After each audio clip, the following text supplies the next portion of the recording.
ያው አደጋ ላይ ስንሆን መልሰን እነሱ ጋር ነው ሄደን የምናለቅሰው። አሁን ደግሞ ዘውጁና መጥቶ እሱ አንድ ላይ ይነጋገሩና ስልክ ቁጥር አምጪ ይባባሉና ሂዱ አውሩ ነው የሚባለው። ይሄ ከሸሪዓው አንፃር እንዴት ይታያል? ይሄ አንደኛው ጥያቄ ነው። እነዚህ ምድረ ጃሂሎች ናቸው። ይሄ ፕሮግራም የጀመሩ ሰዎች እንዳትቀላቀሉ አዳራ። ላኢላሃ ኢለላህ ስልክ እነዚህ ሰዎች እያጠፏቸው ነው። ሁለተኛ እንዲህ አይነት ቦታ አትገኙ ሙስሊሞች። ስለ ዲን አታስተምረው። የምታስተምሩት እውቀት ስታጡ ጊዜ እየሰበሰባችሁ እንዲህን እያደረግን ትላላችሁ አይደለ? ፍቱ ሙስሊሙን፣ ስለ ዲኑ ይማርበት። እውቀት ካላችሁ አስተምሩ፣ ከሌላችሁ አዳምጡ። አሁን ይህን እንሰራለን የምትሉ ዳኢዎች ዱዓት ካላችሁ አቋርጡት። ይሄ ትውልድ ትልቅ ኃላፊነት አለበት። የነብያትን ትምህርት አንግቦ ለትውልድ የሚያስተላልፍ ነው። ተውት። ለዚህ ያገናኛል።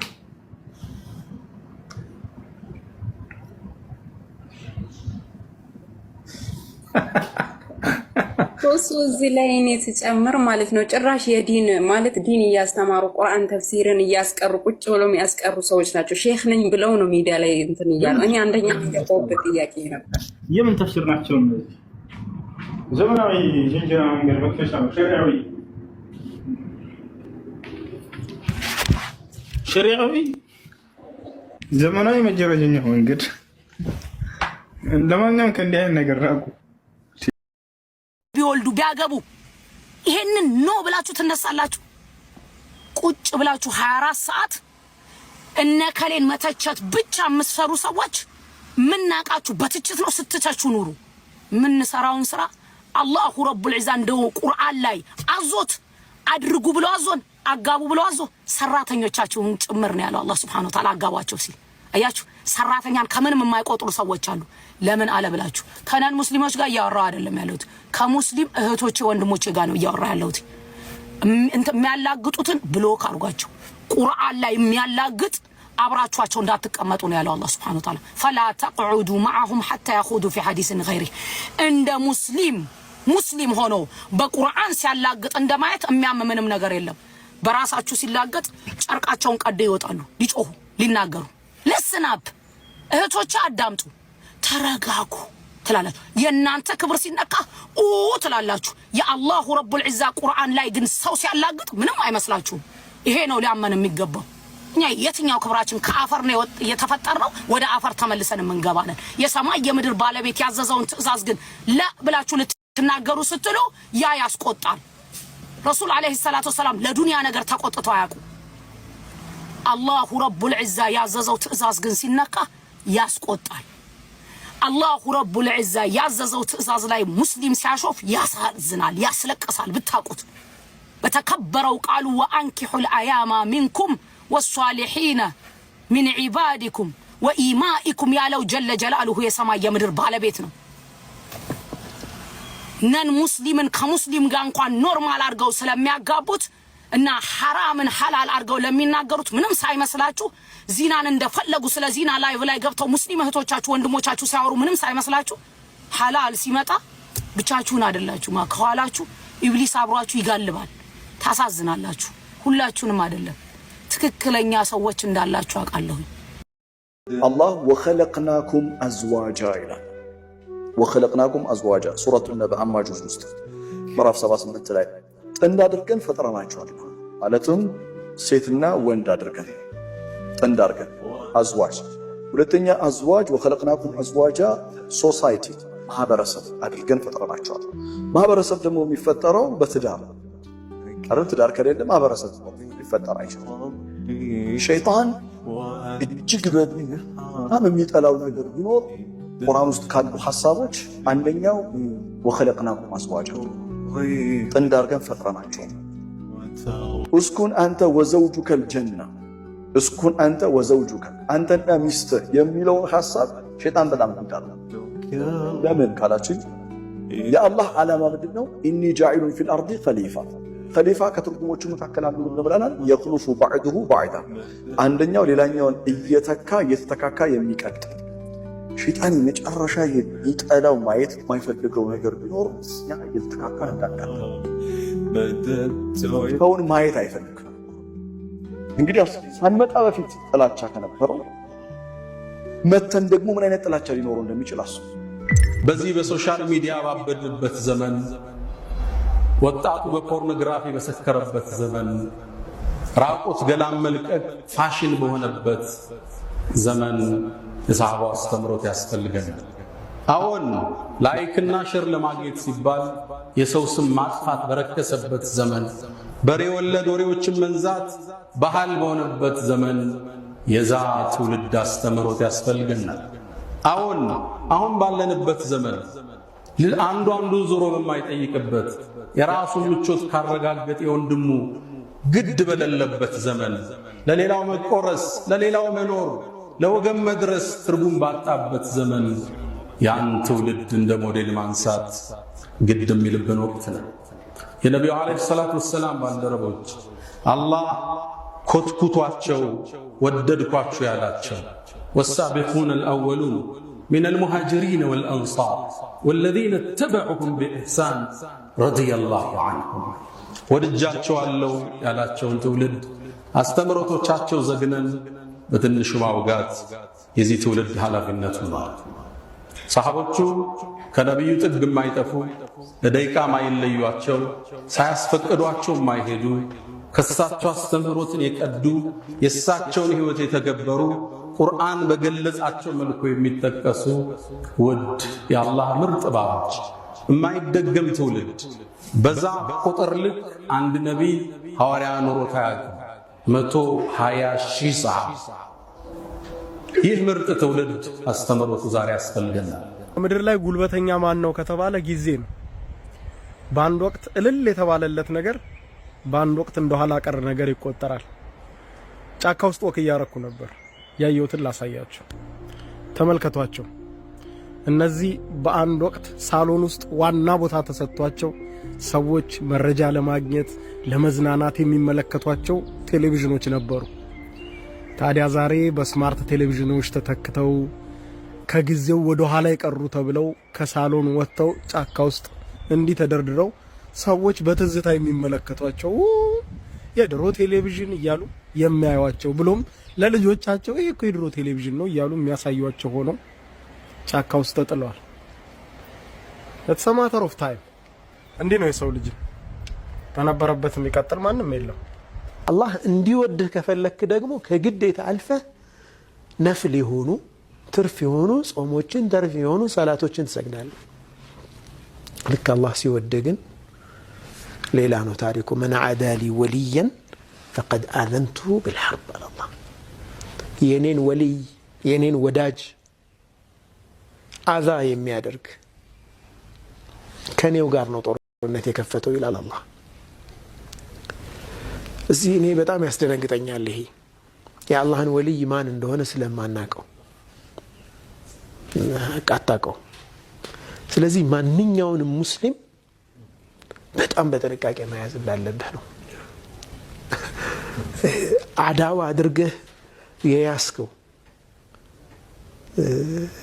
ወንድምህ ወልይ ምን አውሊያ ኢላህ ሊሆን ይችላል።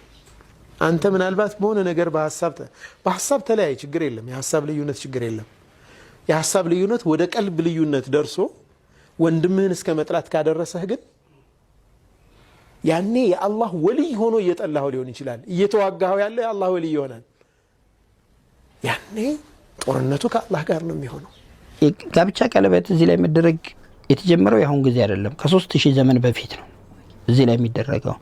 በግብጽ የነበሩ የጥንት ህዝቦች ነበሩ ይህን የሚጠቀሙት። ምን ማለት መሰለ፣ እኛ ሀገር አሁን በተለምዶ የሚባል ነገር አለ። ገና ልጅ ነኝ፣ ተይዣለሁ፣ አግብቻለሁ፣ ወልጃለሁ፣ አርጅቻለሁ ምናምን ይባላል። ከሱ ጋር ምንም የሚያገናኘው ነገር የለም። እንደዛ አይደለም። ጋብቻ ቀለበት እዚህ ላይ የሆነው በጣም ነው አጂብ ነው፣ ይገርማል በጣም። እጅህ እንደዚህ ታረጋለህ፣ ከዛ በኋላ ሁሉንም እንደዚህ አርጋቸው፣ ከዛ እያንዳንዱ እንደዚህ አርግ። አየው ይንቀሳቀሳል፣ እነዚህ ባሉበት ምንም ሳይንቀሳቀሱ። ይሄንንም ይሄውና እንደዚህ አርገው፣ አየው ይለያያል።